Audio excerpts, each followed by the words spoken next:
In today's video, I'm with Logan. He's one of our students out here in Lee Summit, Missouri is where we're at. Where do you live? I'm in Prairie Village, Kansas. We're gonna walk this property that he's got under contract. Now here's the deal on this deal. We're gonna see me point out everything that I'm trying to teach him. So what we've kind of done is a little bit of a dance right now. So we have got this property under contract, but we have held back earnest money because once he sends his earnest money in, it's gone. Why? Because we waived the inspection process. So we're here doing that now. Right. But as soon as I send the EMD, it's gone. So this is kind of what would you call this? I would call this is basically gray area, okay? Because you usually have between 24 and 48 hours on a contract to send in your earnest money. So if we walk this today and we decide there's no go, which we already know there's pretty much a go, but since I'm here locally and I can do it, if he was out of the state, I would just say you need to make sure you walk it with a contract. We actually have our contractor here, one of our students. And so this is basically like, hey, we could just rescind the offer, say, hey, we came through with the contractor threw a bunch of red flags. Sorry, we wasted your time, rescind the offer. Mm-hmm. You know, we haven't sent the earnest money. They're gonna be like a little bit mad at your bit mad at your agent, but probably not you.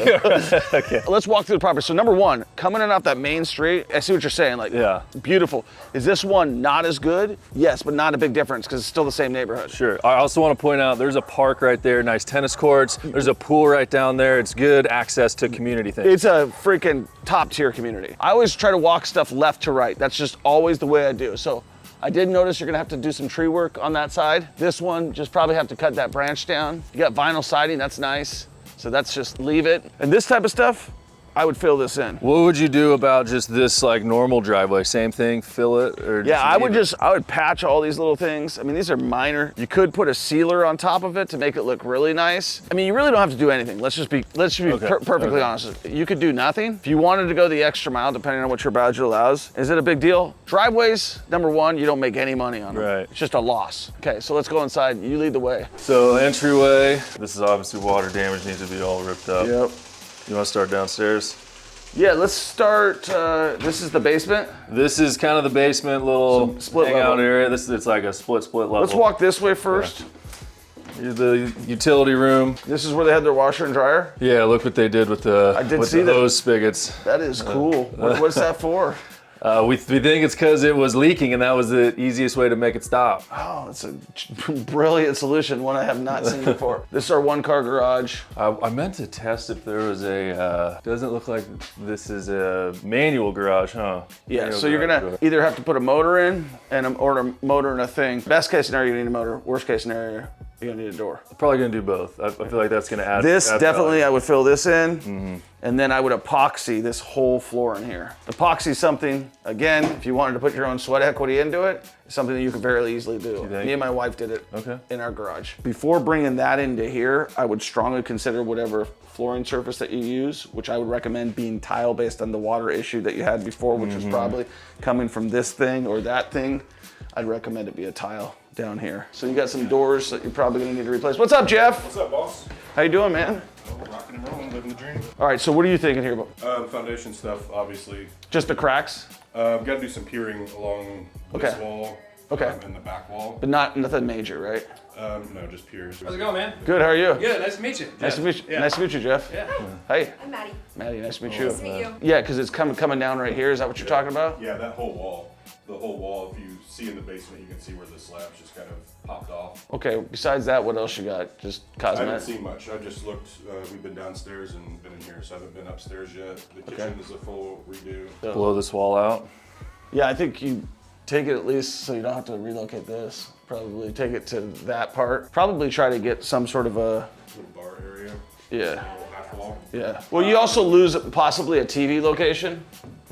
That's Right here? Point, yeah. So it's not like you're, what are you gaining? What you'd be gaining is a more open concept. But what would you be losing? The $2,500 or whatever it costs to make it happen. Plus, where are you gonna put if you wanted to put, do you want a pantry or an open area?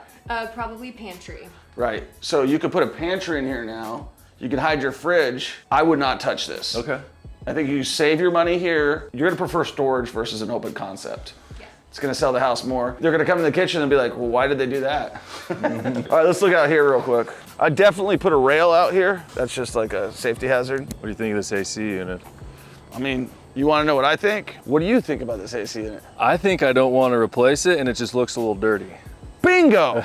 So what we'd want to do is we'd want to clean it and service it, right? So I would get a price for somebody to come through, clean the coils, get it up to snuff and clean it. We've spray painted the tops of these just because we knew they worked perfectly good. So absolutely, I'm with you. I would not replace it. If it works, boom. Here, I would just throw some grass seed over here. You know what I mean? I'd keep that thing out there. You gotta get rid of the hoop though. Yeah, for sure the hoop's gotta go. Yeah, that thing's trash. Okay, here's the thing.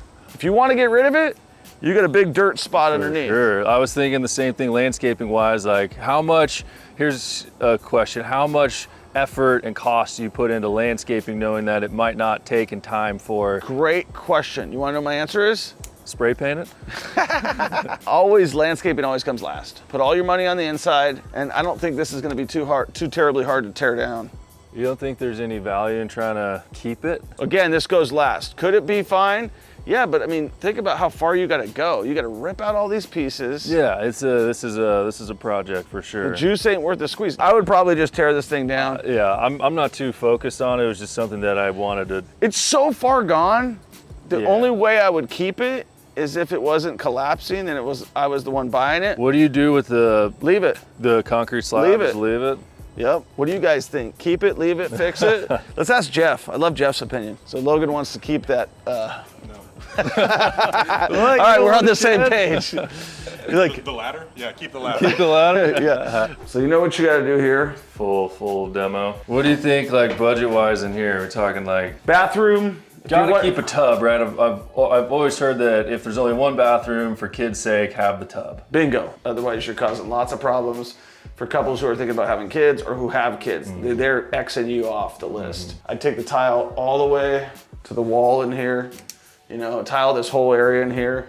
I'd add can lighting in here versus these boob lights. I mean, the mirror's fine. I would maybe frame this in, some trim and frame it in. All these bedrooms need cans or the fandeliers. Those are just put a fandelier in the there bedrooms. Fandelier in the bedrooms. Cans are for small spaces or spaces that we want to spend a bunch of money on. What do you think about blinds? Is that typically something that we do? On a rental, no. On a flip? On a flip, I would be purposeful with what I did with my blinds. Meaning that I would blind one area. If this neighbor looked like crap, I'd blind it. So I wouldn't do blinds in every room. So Jeff knows all this stuff. This is easy for you. This is just leave it as it goes and make it better, right? Yeah, there's not a lot of improvement to be done in terms of layout here. You're just thinking like a fandelier, new flooring, carpet, new closet doors and such? I do all new doors. Yep. Yeah, all new doors. All right, let's go look at that basement and see what we can do here, because this is pretty self-explanatory. I mean, I would say if there's a way to add a bathroom down here, I would try to, and add a bedroom down here otherwise. Or just add a bathroom and just have this space be what it is. I mean, that's what I was thinking. Before you got here, we were talking about this, and like, if this was my house, which of course it's not, this would be like a basement area, put an L couch, put a TV, kind of have a hangout area. This, don't know what the hell. I would just closet it off. Because if it is going to be a bedroom, so I would wall this off and put a door on it. Would you do the same thing with this? Well, this, I would try to get a bathroom in here if I could. If the numbers would make it work, yeah. I mean, you've got your main stack right over here. That's what I'm. Since you're not going to have a full bedroom down here, I just put like a half bath. Well, I would try to put a shower, maybe 3/4. I mean, yeah, like you just have to run the numbers. These numbers are running up. Well, they're not. We're not there yet. We're just talking. Yeah, of course. Yeah, like so. The reason is this could be called a master suite almost if it's done this way. Okay. It could also be called a mother-in-law's quarters if it's done this way, or a bonus room. But if you can make that a bathroom and the budget makes sense, then you're looking at maybe that 280 number that we talked about. That adds value for sure. And so even if it was like, hey, Jeff, how much does this cost? And he's like $7,000 or $5,000, whatever the hell it is. I don't know. I'm not speaking for him. But whatever it is, would I say it's a detrimental to the deal? No, but we got to look at the comps. But if the numbers don't work, what's the alternatives? What I'm saying? Just storage. Just more storage. And maybe even just leave that as is. Then you don't need your shed. All right, so let's go through the numbers. You're in contract at 155, we're gonna call it. He said it's probably not gonna exceed 50 grand all in. So you're at 50 all in, which is what I told you originally. You were thinking 70.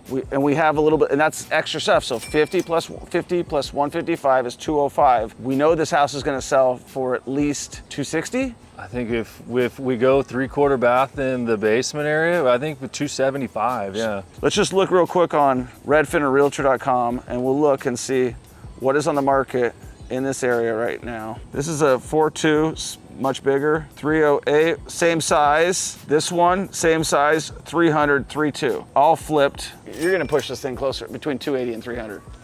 Once he's done with it, 280 put as your bottom number. Yeah. So the only variable that we do not know is the sewer line. Which in the disclosure, in the seller disclosure said it was replaced like 5 years ago, which made me feel better about waiving the inspections. Cool, but no matter what, towards the end of closing, and this is a strategy for anybody who's listening, I would come up with something that they didn't disclose, and I would ask for some money off. At the end of closing? No, right before closing. Right before like closing. 72 hours, at 96 hours. It's a dirty trick. The contract says you're buying it as is. You're still under contract for 150. You still have to perform at 150. But there's nothing that says you can't go back to them and say, hey, I didn't know about this.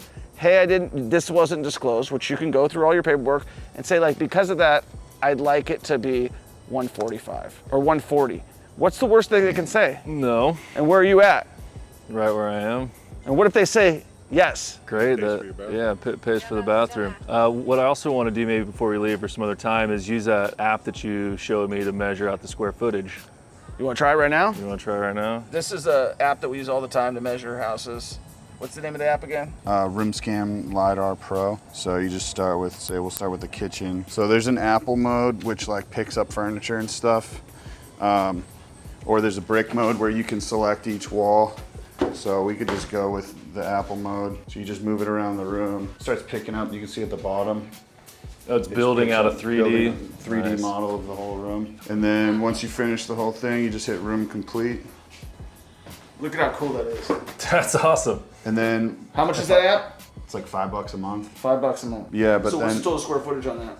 So this room, 9 foot 4 inches by 15 foot 7 inches. If you go back here, it shows 145.1 square feet. It'll build the whole thing. So you can add a room. So like if I kept scanning and scan this door and then it says go to next room, then it'll add it on to this and then it'll build the whole house. That's awesome. In one 3D So the reason model. that you want to do this though is because you need to see if it's actually the square footage that they are telling you. Now that is a big reason to ask for a price reduction, right? The other thing is 1,800 square feet, you're not gonna be concerned if it's bigger, are you? No. But you're gonna update it when you sell it that it's bigger. Good point, yeah. Right. Worst case scenario, you're making like 30 grand. Are you gonna be mad if you make 30 grand? No. I'm saying if everything went wrong, if you had like appliances stolen, HVAC stolen, just everything that you couldn't control, like I don't see how you won't lose money. Yeah, no, for sure. You're gonna make money regardless, it's just a matter of how much. How much? You think this is a 3-month job? No. 2-month job? I would say 2 months. Cool, man. Awesome. Excited for Thanks, you, brother. Troy. Yeah. No worries.